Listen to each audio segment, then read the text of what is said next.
Swaraj news కి స్వాగతం. అయ్యప్ప దర్శనానికి భక్తులకు 10 గంటల సమయం పడుతోంది. గత వారం రోజుల క్రితం లక్షలాది మంది అయ్యప్ప భక్తుల రాకతో శబరిమల కొండలు అయ్యప్ప మాల ధరలతో కిక్కిరిసిపోగా 4-5 రోజుల తర్వాత పరిస్థితులు సాధారణ స్థితికి వచ్చాయి.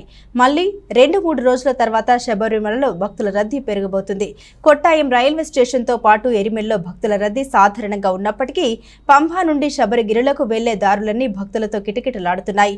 శబరిమల చేరుకున్నాక భక్తులను 9 కంపార్ట్మెంట్లను నిలిపివేస్తున్న ట్రావెన్కోర్ దేవస్థానం దశల వారీగా పంపుతూ ఉండడంతో అయ్యప్ప దర్శనానికి భక్తులకు సుమారు 10 గంటల సమయం పడుతోంది. మండల దీక్ష మాలాధారులకు మకర జ్యోతి దర్శనానికి గడువు దగ్గర పడడంతో రోజురోజుకు అయ్యప్ప భక్తుల రద్దీ మరింత పెరిగే అవకాశం కూడా ఉంది.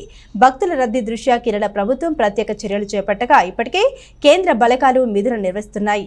శబరిమలకు వచ్చే భక్తులు కోవిడ్ నిబంధన పాటించాలని, జాగ్రత్తలు అవసరమని దేవస్థానం సూచన చేస్తోంది.